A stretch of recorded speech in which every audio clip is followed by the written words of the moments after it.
been doing nothing but drinking and thinking, yeah. Oh, since you've been away. DJ Payne 1. Oh, come on. I don't think that I'm coming back. Boy, I told you I'm done with that. You think you can do me so wrong? I'm not the one, no, I'm not the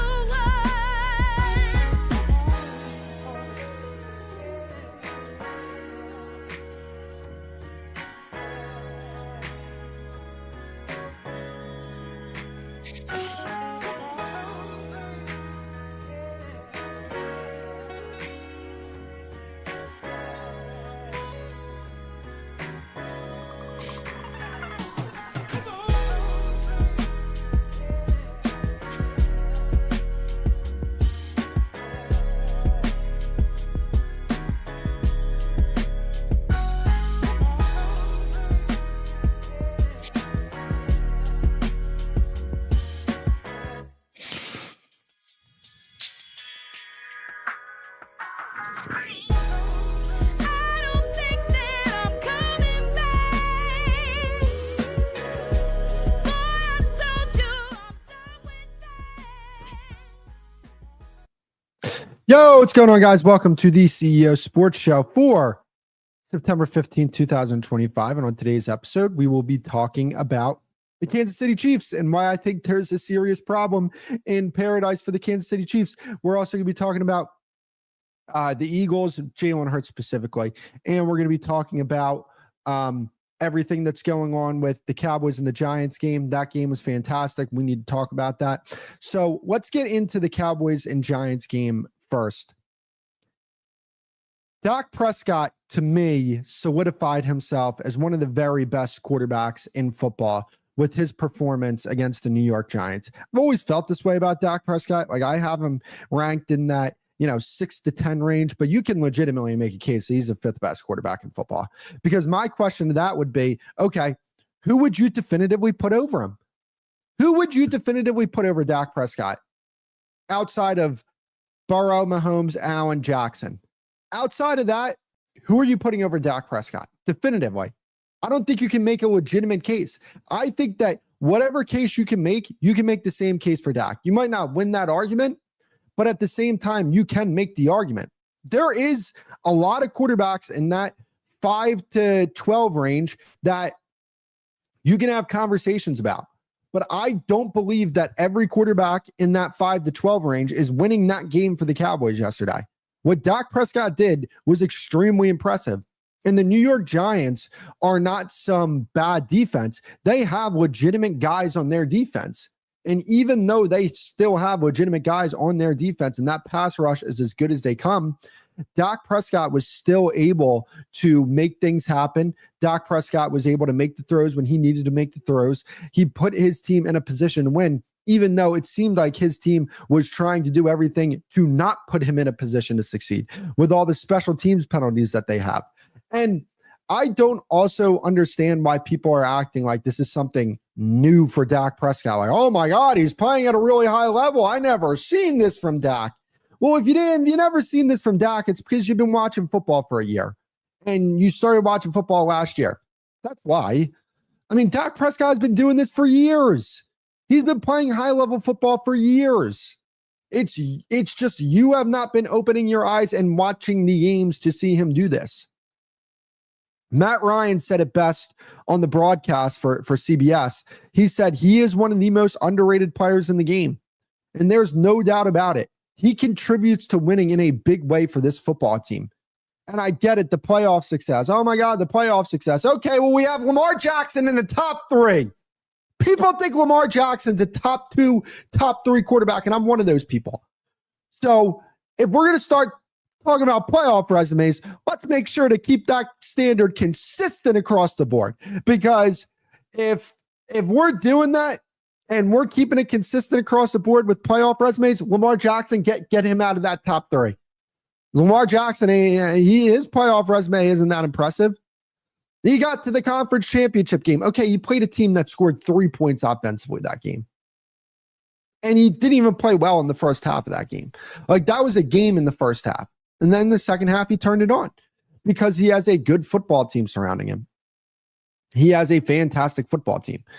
So that's why I just look at this and I say, man, Dak Prescott, he looks comfortable with this Brian Schottenheimer offense that they're running. He looks in control. He looks like he has a new level of freedom that he did not have under Mike McCarthy. And not only that, he has CeeDee Lamb to throw the football to. He has Pickens that's making things happen. I mean, that guy is a defensive pass interference merchant. Holy cow, man. I mean, this guy, it seems like every time they throw the ball to him, defensive backs are holding on to him and not allowing him to make a catch. It's valuable. Like, those plays are valuable. So, man, look, I came away very unimpressed with the Cowboys defense. They weren't good. And Matt Eberflus, we definitely have to look at him and say, hey, you got to make some changes here. I believe in Matt Eberflus as a defensive coordinator. And why do I say that? Because he became a defensive coordinator, a head coach, because he was such a good defensive coordinator. So I'm willing to believe that he's going to be able to put some things together and make some adjustments to this defense. We also have to ask the question, do they have the personnel? And I'm sorry, Micah Parsons doesn't just fix this whole thing. Like, you don't just snap your fingers and Micah Parsons fixes this whole thing. They have a lot of work to do personnel-wise on that defense because defensively, it's just not good enough. But I just think that there are so many positive things offensively for the Cowboys. And when I look at this team, they're going to be able to go up against a lot of teams in the league with that offense. And the way Dak Prescott's playing, it's going to be interesting. They're going to be able to make things interesting no matter who they play. They played a team last week in Philly that people think could potentially be one of the best teams in the league, and they made that game interesting. They played the New York Giants, who people think could be one of the worst teams in the league, and they made that game interesting. So they're going to be a lot of fun to watch this year, and I just look at Dak, and I don't understand why people think that this guy is just a choke artist. I mean, this guy is one of the most clutch quarterbacks in football. I mean, when this guy needs to make a big play, he usually makes a big play. And yes, are there those times where it's like, oh, he fell short in this game or that game? Sure. But I can also look at this game, that game, and that game and say, hey, yeah, he might have came up short in those 2 or 3 games, but I have a whole list of games where he made the plays where he needed to make the plays. And that's why I just hold him in such high regard as a quarterback. And this is something he's done consistently throughout the course of his career. This is not just a one-year thing. Over the course of his career, he consistently makes big plays when he needs to make big plays. I get it. It hasn't happened in the playoffs yet. All right. It hasn't happened in the playoffs for Lamar Jackson yet either. And people still have him as a top 3 quarterback. So do we have standards or do we not have standards? Or do we just hold standards to one quarterback and not to the other quarterback because you like the other quarterback or you like the team that the other quarterback plays for? Let's be consistent. Let's also move on to the Chiefs and Eagles game. Are people going to keep pretending that Jalen Hurts is an elite quarterback? I mean, he plays on a team that is very well constructed, that has a lot of talent. And because they're well constructed and they have a lot of talent, they win a lot of football games. Point blank, period. That is what goes on with the Philadelphia Eagles. When I look at this team, I don't look at them and say, wow, the quarterback is really doing what he needs to do to win the game. No, I look at the quarterback and I say, wow, you're able to build a team and win a lot of games with that roster.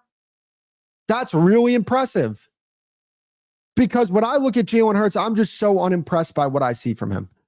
And yes, he played well in the Super Bowl. He played well in the NFC Championship game. I get it. I should ignore the 20 plus games that I've seen previously where I was flat out unimpressed with the guy. I should ignore that because he played well in 2 games. I get it. 2 biggest games of the season. But ask yourself this question. If he plays like that and he plays for Baltimore, Buffalo, do you think they're getting to the Super Bowl? Ask yourself that very honest question, because I don't think that would be the case. I think that if he played for one of those teams, they're not even making the playoffs. And the Michael Jordan act that he pulls where he's doing the Michael, just stop. It's so damn cringe. It really is. I have respect for the way he plays and the way that he is deferential to the talent around him. But when we start putting him in conversations he doesn't belong in, that's where I'm just like, all right, I've had enough of the Jalen Hurts stuff, because I just look at the guy and I just come away so unimpressed week by week by what he does. I mean, the team around him is fantastic, and he's able to operate because the team around him is fantastic. But he does not contribute to winning on the same level as like 10 to 13, 14 other quarterbacks in the league do. I look at him, like the average depth of target is what, 3 yards for him? He barely throws the ball past the line of scrimmage. And when he throws the ball past the line of scrimmage, you want to know, by the way, when he throws a check down, you want to know who he's throwing the ball to? One of the best players in the NFL. He has the best wide receiver duo in football. What they combined for yesterday? Like 80 yards? What have they combined for in the season? Like 80, 90 yards or something like that? I mean, this offense is just so damn lifeless.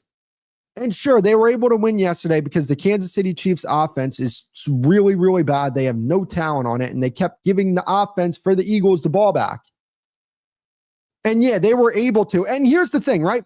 This is a gigantic red flag for me when it comes to Jalen Hurts. Why is it that at home, you were playing in Philadelphia, you were playing against that Cowboys defense, you throw for like 150 yards in that game? And then I see Russell Wilson with far less talent go on the road and throw for 450 yards against the Dallas Cowboys in Dallas. I have legitimate questions. Why is that the case? Why was Russell Wilson able to look like the best quarterback in the league against the Dallas Cowboys? And then when I saw Jalen Hurts, I'm like, wow, what's wrong with this guy? Like, is he just not seeing the field? Is he afraid to throw the ball down the field? Because Russell Wilson wasn't afraid to throw the ball down the field against the Dallas Cowboys, but Jalen Hurts was.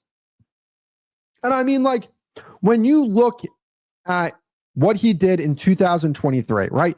By the way, can we stop this whole thing of, he has new coordinators every year, and then you turn around and tell me that Nick Sirianni is a great coach? Because Nick Sirianni is an offensive-minded head coach.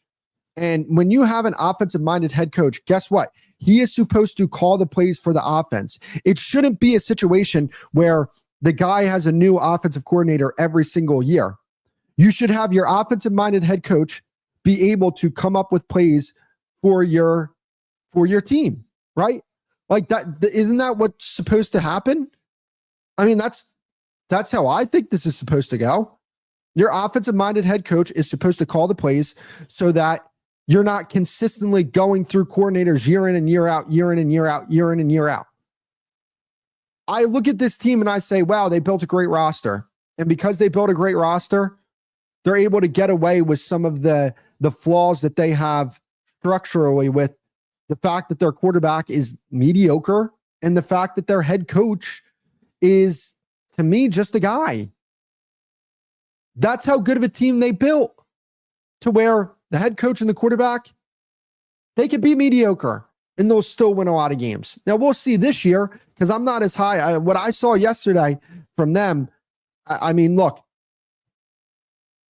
I have concerns about that team, and I'm not as sold on their defense as people were coming out of that game. I saw what Dallas's offense did to that defense last Thursday. And I mean, if Travis Kelce catches a football, that's a lot more of an interesting game. So I give it to the Eagles. They're very good at taking advantage of when people are making mistakes. They're very great at taking advantage of that. But when I look at this team overall, I just look at the quarterback and I say, I look at the coach, I say, Yeah, like, I get it. They won a Super Bowl, but they also won a Super Bowl because they have the best defensive coordinator in football. And what they had last year was the best defense in football that made play after play after play after play, turnover after turnover after turnover. That was the story of that team last year, was how good their defense was. And this year, defense played well yesterday. They didn't play that great against Dallas. I don't know. I just don't sit like I can't shake this feeling. I just look at the guy, Jalen Hurts, and I'm just like, he's average. And that's all right. They have an average quarterback that manages the game and they win a lot of games. Credit to them. Let's move on to the next topic. Let's talk about the Kansas City Chiefs. I have real concerns about the Kansas City Chiefs. When I look at their offense, it's lifeless to me. Defensively, they're still fine. They still have a pretty decent defense, I think. I mean, we'll see how it looks over the course of the season. But they have some real problems offensively.